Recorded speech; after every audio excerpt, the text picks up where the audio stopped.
सभी वैष्णव भक्तों के चरणों में प्रणाम।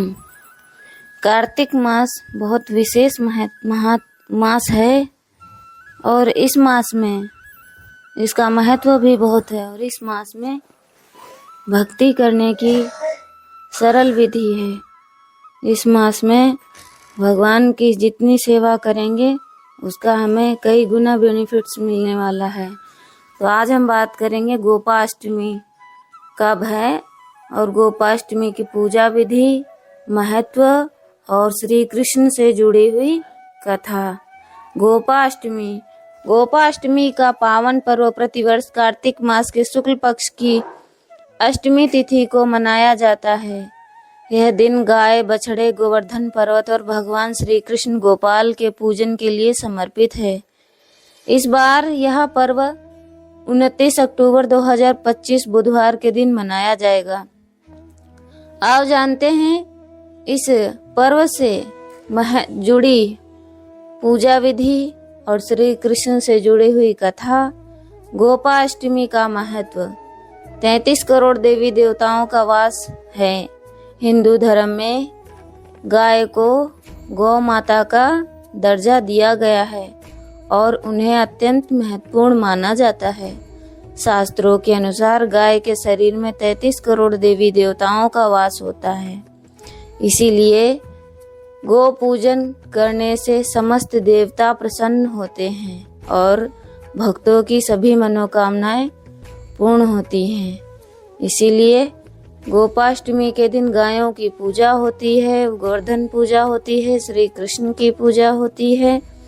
तो गाय को तो वैसे भी पूजा करनी ही चाहिए, लेकिन आधुनिक समय में गाय को बाहर निकाल दिया गया। अन्य पशुओं को, कुत्ते को उसका पालन किया जाता है, उसका लालन पालन करते हैं, उसका बहुत ध्यान रखते हैं। लेकिन गाय जो हमारी माता है, जिनसे हमें लाभ है, जिनमें देवी देवताओं का वास है, उसको बाहर निकाल दिया गया, उसको डंडों से मारा जाता है। तो कितना कलयुग में बस यही बढ़ोतरी हो रही है कि गाय को तो बाहर निकाल दिया गया है, उसका सम्मान भी नहीं करते हैं, उसको मारते हैं और कुत्तों को अंदर बांध लिया गया है। तो गोपाष्टमी के दिन हमें क्या करना चाहिए, आज हम आपको संपूर्ण जानकारी देंगे। किस प्रकार से पूजन करें और पूजा विधि क्या है। तो चलिए जानते हैं कि हिंदू धर्म में गाय को गौ माता का दर्जा दिया गया है और उन्हें अत्यंत महत्वपूर्ण माना जाता है। शास्त्रों के अनुसार गाय के शरीर में 33 करोड़ देवी देवताओं का वास होता है।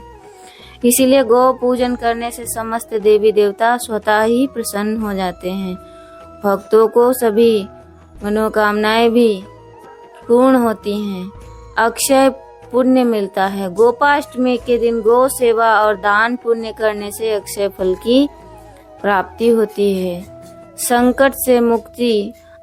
मान्यता है कि इस दिन गौ सेवा करने वाले व्यक्ति के जीवन में कभी कोई संकट नहीं आता।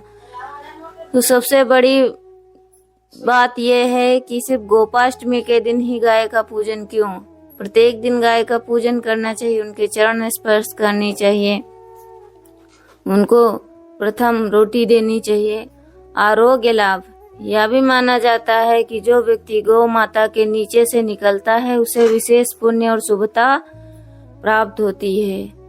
मातृ प्रेम। जिस प्रकार माँ अपनी संतान को सुख देती है, उसी प्रकार गौ माता भी सेवा करने वाले जातकों को अपने हृदय में स्थान देकर उनकी इच्छा हर पूरी करती है। गोपाष्टमी पूजन विधि। गोपाष्टमी के दिन गौ माता और की पूजा और सेवा करने से विशेष विधान है। सुबह ब्रह्म मुहूर्त में स्नान करें और श्रृंगार। गाय और उनके बछड़े को नहलाएं और धुलाएं। उन्हें सुंदर वस्त्र, आभूषण या रोली हल्दी के टीके और माला पहनाकर श्रृंगार करें।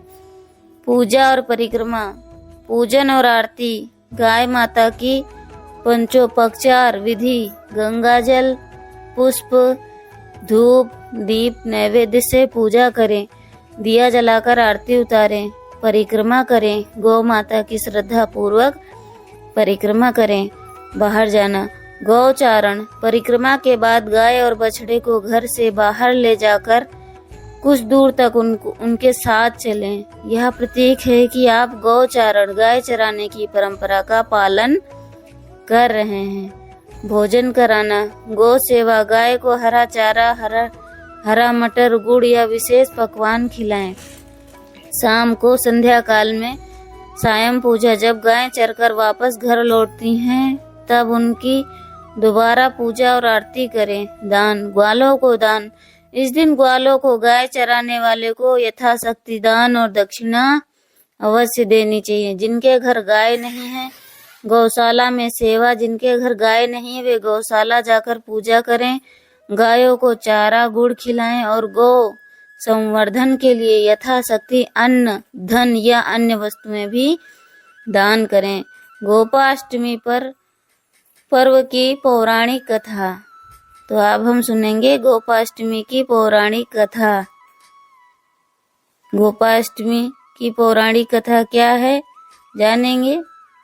ये कथा श्री कृष्ण से जुड़ी हुई है, तो इसको हमें श्रवण करना चाहिए और पूजा विधि नियम का पालन भी करना चाहिए, क्योंकि गाय श्री कृष्ण और गौचारण की लीला। भगवान ने जब 6ठे वर्ष की आयु में प्रवेश किया तब एक दिन भगवान माता यशोदा से बोले, मैया अब हम बड़े हो गए हैं। मैया यशोदा बोली, अच्छा लल्ला, अब तुम बड़े हो गए हो तो बताओ अब क्या करें। तो भगवान ने कहा, अब हम बड़े हो गए हैं तो बछड़े चराने नहीं जाएंगे, अब हम गाय चराने जाएंगे। मैया ने कहा, ठीक है, बाबा से पूछ लेना। मैया के इतना कहते ही झट से भगवान नंद बाबा से पूछने पहुंच गए। बाबा ने कहा, लाला अभी तुम बहुत छोटे हो, अभी तुम बछड़े ही चराओ। तो भगवान ने कहा, बाबा अब मैं बछड़े नहीं गाय चराऊंगा, गाय। जब भगवान नहीं माने तो बाबा बोले, ठीक है लाला, तुम पंडित जी को बुला लाओ, वह गौचारण का मुहूर्त देखकर बता देंगे। बाबा की बात सुनकर भगवान झट से पंडित जी को बुला लाए और उन पंडित जी से बोले, आपको बाबा ने बुलाया है, गौचारण का मुहूर्त देखना है, आप आज का ही मुहूर्त बता देना, मैं आपको बहुत सारा माखन दूंगा। पंडित जी नंद बाबा के पास पहुँचे और बार बार पंचांग देखकर गणना करने लगे। तो नंद बाबा ने पूछा, पंडित जी क्या बात है, आप बार बार क्या गिन रहे हैं। पंडित जी बोले, क्या बताएं नंद बाबा जी, केवल आज का ही मुहूर्त निकल रहा है, इसके बाद तो 1 वर्ष तक कोई मुहूर्त नहीं है। पंडित जी की बात सुनकर नंद बाबा ने भगवान को गौचारण की स्वीकृति दे दी। भगवान जो समय कार्य करें वही शुभ मुहूर्त बन जाता है। उसी दिन भगवान ने गौचारण आरंभ किया और वह शुभ तिथि थी कार्तिक मास में शुक्ल पक्ष अष्टमी। भगवान के गौचारण आरंभ करने के कारण यह तिथि गोपाष्टमी कहलाई। माता यशोदा ने अपने लल्ला के श्रृंगार किया और जैसे ही पैरों में जूतियां पहनाने लगी तो लल्ला ने मना कर दिया और बोले, मैया यदि मेरी गौएं जूतियां नहीं पहनती तो मैं कैसे जूतियां पहन सकता हूँ। यदि पहना सकती हो तो इन सभी को जूतियां पहना दो। और भगवान ने जब वृंदावन में रहे, भगवान ने कभी भी पैर में जूतियां नहीं पहनी। आगे आगे गाय और उनके पीछे बांसुरी बजाते भगवान, उनके पीछे बलराम और श्री कृष्ण के यश का गान करते हुए ग्वाल गोपाल इस प्रकार से विहार करते हुए भगवान ने उन्हें अपने वन में प्रवेश किया। तब भगवान की गौचारण लीला का आरंभ हुआ। छोटी छोटी गैया छोटे छोटे ग्वाल, छोटो सो मेरो मदन गोपाल, आगे आगे गैया पीछे पीछे ग्वाल, आगे आगे गैया पीछे पीछे ग्वाल, बीच में मेरो मदन गोपाल। छोटी छोटी गैया छोटे छोटे ग्वाल, छोटो सो छोटो सो मेरो मदन गोपाल। जब भगवान गौवें चराते हुए वृंदावन जाते तब उनके चरणों से वृंदावन की भूमि अत्यंत पावन हो जाती है। वह गौओं के लिए हरी भरी घास से युक्त रंग बिरंगी पुष्पों से खाना बन गया था।